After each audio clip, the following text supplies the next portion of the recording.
안녕하세요. 건국대학교 7기 졸업생 이은하입니다. 많은 분들이 저에게 너는 왜 건국대학교 MBA를 선택했냐는 질문을 주셨는데요. 제가 건국대학교를 선택한 이유는 크게 세 가지가 있습니다. 첫 번째는 학업 스케줄이었습니다.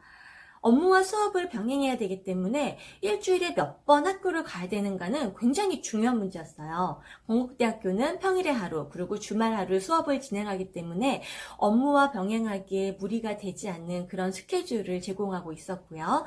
두 번째는 지리적인 위치였습니다. 저는 당시 금융사에서 감사 업무를 진행하고 있었기 때문에 여러 지역에서 감사 업무가 끝난 후 학교의 접근성이 굉장히 중요했어요. 건국대학교는 어느 지역에서나 이동하기에 편한 그런 위치에 있었고, 게다가 지하철이 연결되어 있어서 이런 교통상의 편리함은 아주 매력적인 요소가 되더라고요. 마지막은 여러분들도 가장 궁금해하고 계실 장학제도였습니다.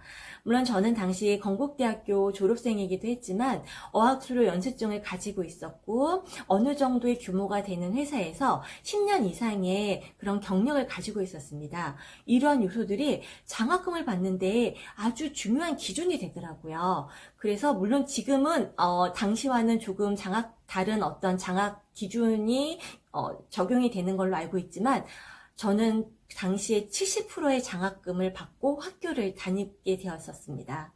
그런데 중요한 건 이 70%에서 끝나는 게 아니었다는 거죠. 간만에 시작한 공부라서 조금 욕심을 냈었거든요. 그랬더니 한 학기가 지날 때마다 장학금의 비율이 점점 더 올라가는 거예요. 첫 학기에 70%, 두 번째 학기에 80%, 세 번째 학기에 90%, 마지막 학기에는 돈을 하나도 내지 않고 학교를 다녔습니다.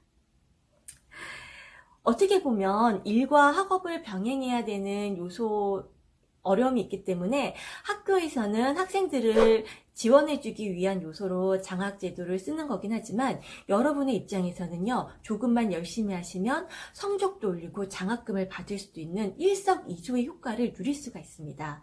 서울에 있는 그 어떤 학교도 이런 식의 장학금 제도로 학생을 지원해주지 않는다고 알고 있거든요. 그렇기 때문에 여러분, 고민은 선택을 늦출 뿐입니다. 빠른 지원을 하시는 게 어떻게 보면은 그 좋은 장학금 제도를 여러분이 바로 활용할 수 있는 기회로 연결된다고 생각하고 있거든요. 여러분, 주저하지 마시고 바로 저희 건국 MBA에서 선배와 후배로 만나서 인사할 수 있으면 좋겠습니다. 감사합니다.